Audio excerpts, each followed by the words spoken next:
ti di beirniadu o gwbl Owen? Ydw, wedi beirniadu'n gorffennol. Y sioe gyntaf i feirniadu oedd Sadwrn Barlus.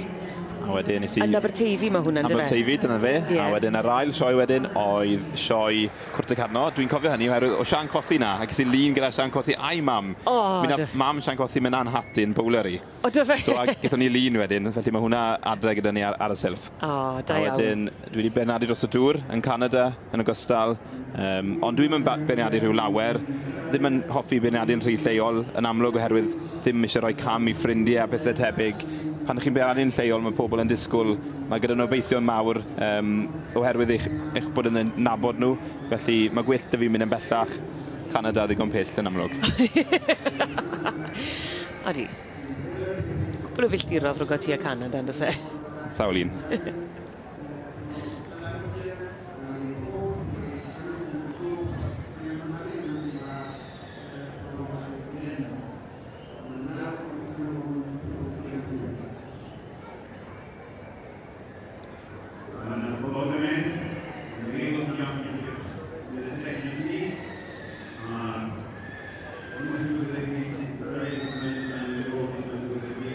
Felly'r beirniad, Mr Johnson ydy hwn, beirniad yr Rhanfrid Cymreig,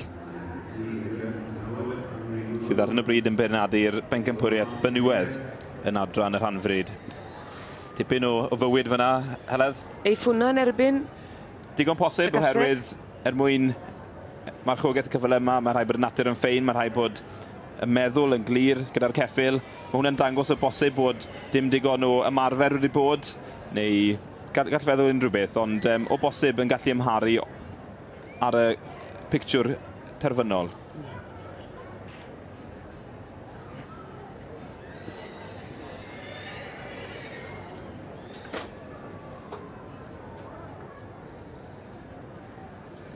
Pawb a'i feibl yn wedi sylwi drwy'r wythnos, i ni gyd fan hyn a'n llyfrau sydd yn rhoi tipyn o gymorth wrth i ni edrych ar y prif gylch yma. Ac oedd, wy'n credu, mae'n eich ti neu Robert oedd yn sôn bod pobl sydd ar diddordeb yn cadw'r rhain adre. Yn wir. Ac yn pori o bryd i'w gilydd yn ôl mewn trwy'r llyfrau. Yn wir. A mi oedd sôn blynedd yn ôl, mi oedd na un feirniad, mi oedd yn cadw i gatlog yn ei het, yn tynnu het bant i weld pwy yn cystadlu oedd ei tan o fe. Tricia bach. Cymeriadau. Ie. Iawn te, Mr Howard. Dewch ar newyddion. Mr Johnson ydy hwn. Mr Johnson beirniad ydy yr Rhanfrid o hyd.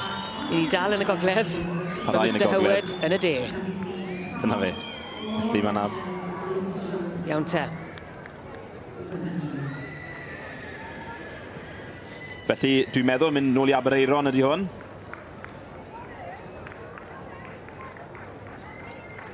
Dwi'n meddwl mae Gary a Joanna Shaw Evans, Aberaeron Santilana Valentina, sy'n mynd ar Pencampwriaeth Benywaidd. Dwi'n het yn bant eto. Na, dim eto. Nes bod yr het yn y bant i chi, ddim yn saff. O, mae'r het yn parhau arno. Dwi'n am dyn ni het bant. Na, digon teg, Mr Johnston.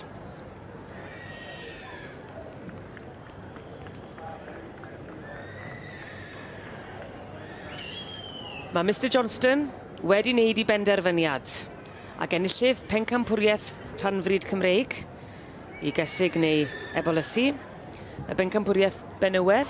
Yn wir, y Pencampwriaeth Benywaidd. Ydy Aberaeron Santilana Valentina yn eiddo i Mr a Mrs Gary a Joanna Shaw Evans.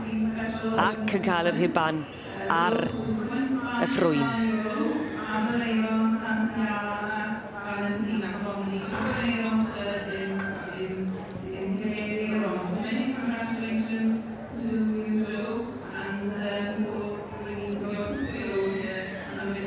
Felly, Aberaeron Santilana Valentina, os eisiau gofyn le mae'n dod o Aberaeron yng Ngheredigion.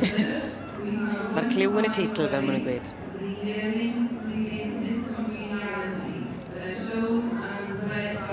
A dwi'n meddwl bod mam y ceffyl hwn yn gobyn Cymreig, pur, sy'n golygu wedyn bod y Rhanfrid yma yn cynnwys 50% o wad Cymraeg. Mae hawl gallu gynnwys 20.5, ond mae yna 50% yn y ceffyl yma. Ac wedi talu ar ei ganfed. Yn wir.